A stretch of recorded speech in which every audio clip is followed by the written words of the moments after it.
Hello everyone, welcome to our channel Acadecia. So far we have covered matrices. So let's move on to the new topic, determinants. Okay, starting with determinant of a square matrix.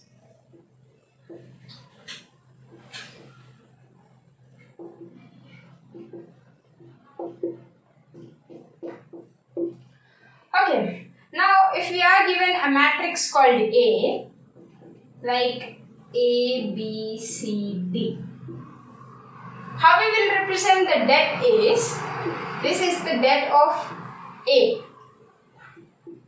How we have to find the determinant of a square matrix? We have to multiply the diagonal elements and subtract from each other. It's like first we have to multiply these two elements, A into D and minus B into C. This is simply known as determinant of a square matrix. Okay.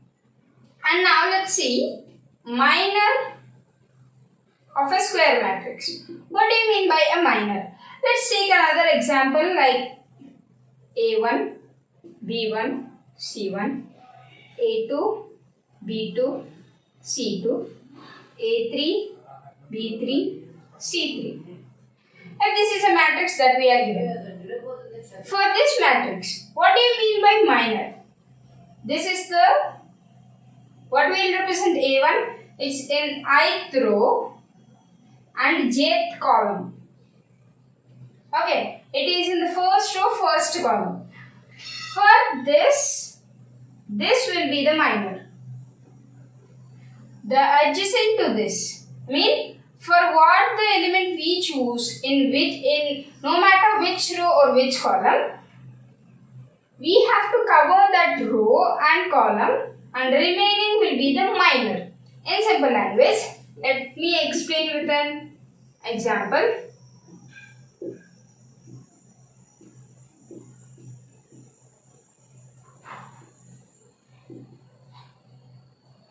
If this is a matrix given. Now, 1 is in the first row as well as in the first column. Now, what will be the minor of 1? As it is present in the first row, we have to delete the first row and then first column, and the remaining what it is will be considered as minor of 1. Now 8, 7, 2 minus 1 will be the minor of 1. It's nothing but minus 1 power I plus j into minor. It's like if we take the A1 element, it is in the first row, first column. Like A2, it is in the second row, first column. A3, it is in the third row, first column. Suppose we have to find the cofactor of A3. It will be like A3 is present in the third row and then first column. So what will be the I value? It is 3. I value is nothing but what is the row that is present, that is the I value. And then J value is nothing but the column number. Okay. Now let's substitute over here. Minus 1 into, it's in the third row plus first column into minor of this A3. So as it is present in this, we have to remove those rows and columns and remaining will be the minor. Minor, it will be B1 into C2 and then B2 into C1. B1, C1, B2, C2. Okay, this will be the cofactor. Moving on to the next topic, determinant of third order matrix. Suppose let's take an example.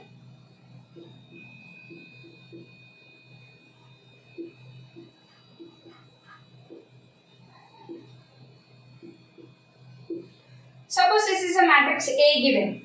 For this, how we can find the determinant? It's of order 3 into 3, we all know. Now, determinant will be simply whatever the element you are starting with, just cover the row and the column that element is involved, and remaining will be considered as its minor. So, simply multiply this element, the current element which I am choosing, with that corresponding minor. That's it. We can find easily. Suppose let's take an A1 into, for this, as it is involved in the first row, remove the first row and first column as well. Now what are the left? This will be considered as minor of A1. It will be B2 into C3 minus B3 into C2. After this A1 is completed, we have to change the sign. As it is plus over here, next minus should become. Now for next element B1. As it is present in the first row, neglect the first row. But here, as it is present in the second column, neglect the second column now. After neglecting these two, what all we left? A2, A3, C2, C3. Now, we have to consider this as a minor of B1. Now, it will be like A2, C3 minus A3, C2. After this, we have to again change the sign, plus. Now, next element, C1. For this C1, if we neglect these two, this will be the minor. It will be A2, B3 minus A3, B2. So, what it is what all are the elements you have chosen except that row and the column involved with that element, remaining should be considered as its minor. And that minor should be multiplied with the corresponding element you have chosen. Okay, that's all we have to find in determinant of a third order matrix. Suppose rather than this A1, let's take an example. It will be easy to do.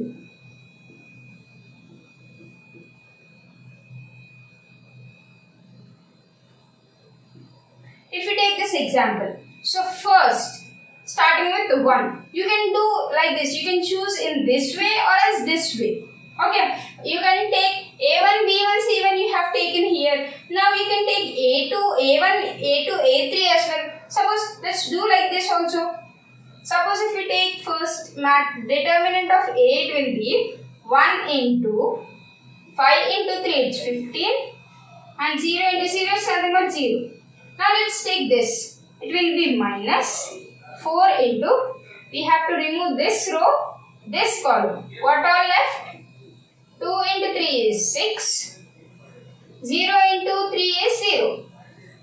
Next, plus 6. After taking 6, we have to remove this row and this column. What all left? 2 into 0 is 0. And then 5 into 3 is 15. But 0 minus 15. Okay, it will be 15 minus 24 minus 6 into 15. Here minus is there, so we have taken that minus out. So like this, we have to solve. We can solve from like this. We can take either row or else column. Anyhow, we can take and solve the determinant of a third. So now we have seen the determinant of a square matrix and a third order matrix. And then we have seen what are the minors and what are the cofactors and all. So let's move on to the major topic, properties of the determinants.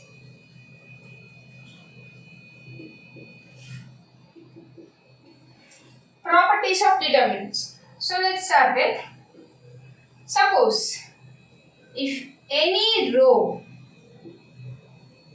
or any column is interchanged,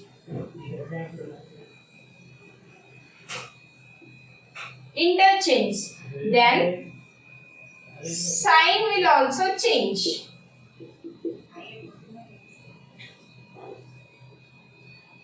Okay, if we explain these properties through an example, it will be easier for you. Suppose let's take an example, A1, B1, C1, A2, B2, C2, A3, B3, C3. Suppose if we interchange this row or this column, as it is a first row, if we interchange to this as a second row, it's like A2, B2, C2, A1, B1, C1, A3, B3, C3. Now we have interchanged the first row to the second row such that we have to put a minus sign in front of the matrix. Suppose the first property is if we interchange any row or any column in a matrix such that we have to add minus sign. The sign will interchange. Again, if you transfer this A1 to this second row to the first row, again it will become plus. So what all the thing you have to remember is if any row or any column is interchanged, then if two rows or two columns are identical, if two rows or two columns are identical, then that will be 0.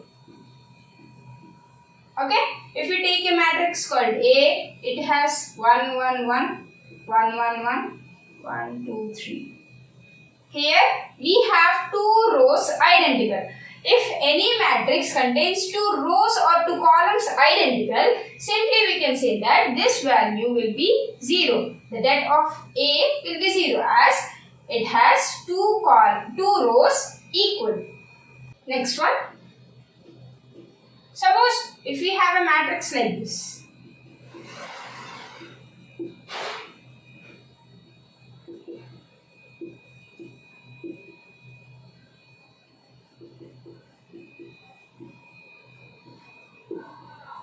If we have a matrix like this, if we have addition, we can split this determinant into 2. Like we can split this A1, B1, C1, A2, B2, C2, A3, B3, C3. Along with, we can split these two. This X, Y, Z, B1, B2, B2, B3, C1, C2, C3. So, if we have any scalars or any numbers in addition with any elements of this determinant, we can easily split this matrix into two matrices such that these elements will come in one matrix and the scalars will come in another matrix. Okay. If we multiply any scalar to any one of the row or any one of the column in that matrix, then it will be multiplied with the entire determinant. It will be like A1, B1, C1, A2, B2, C2, A3, B3, C3. If we multiply a scalar called K with the first row, suppose if we multiply this scalar with KA1, KA2, KA3.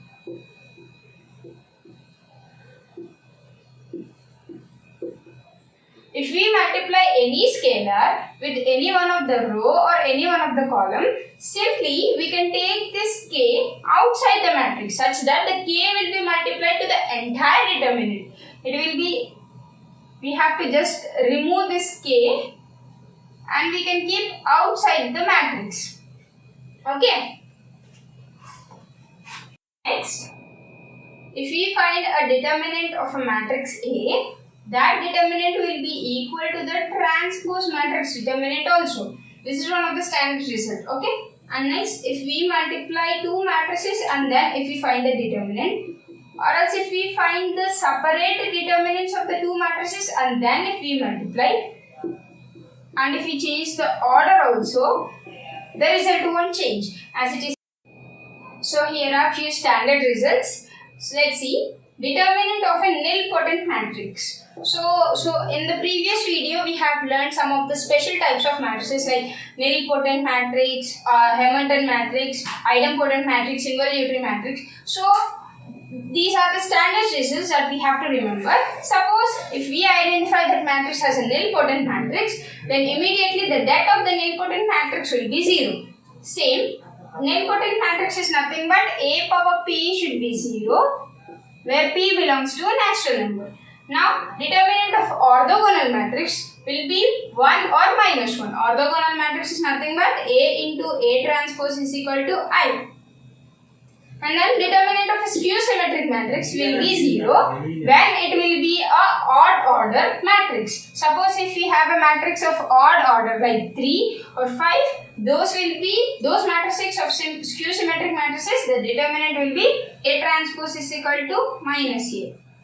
And next, Hamilton matrix. For a data of a Hamilton matrix, it will be real. This will be of A theta is equal to A, the condition. And for the upper triangular or the lower triangular matrix, it will be the product of the elements in the principal diagonal. Suppose if we are given a matrix like this, we have this diagonal elements. We have to simply multiply this principal diagonal elements such that the product of the elements in that principal diagonal will be the det of that upper or the lower triangular matrix.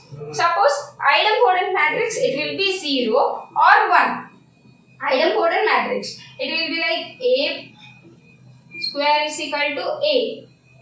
And then for the involutory matrix, it will be minus 1 or 1. What is the condition for involutory matrix? A square is equal to I. Okay. The thing is, if you remember these all conditions first, if you remember these conditions such that you can identify what type of matrix you are going to find. If you remember these all properties which I have said in the previous video, such that you can remember these all determinants simply. These are the standard results. Okay. So next topic, derivative of determinants. How to find a derivative of a determinant. Okay, if we are given a matrix A, if it is like f of x, f1 of x, f2 of x, g1 of x, g2 of x.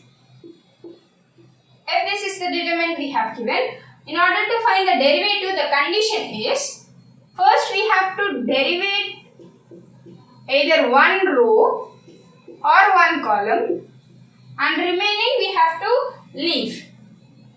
Okay, it's like if we will derivate this first row, f dash of f, f2 dash of x, and remaining g1 of x and g2 of x will remain unchanged. Okay, g1 of x, g2 of x. Plus, now we have to derivate second row. So first row will be as it is, and the second row we have to find the derivative. g1 dash of x, g2 dash of x. Okay, like this, first one row or one column we have to differentiate. After that, remaining should be integration. Suppose f1 of x, f2 of x, and at least the condition should be in the integration is at least one row or one column should be real numbers. Suppose here I have taken one row as scalars. I have taken this scalar called lambda.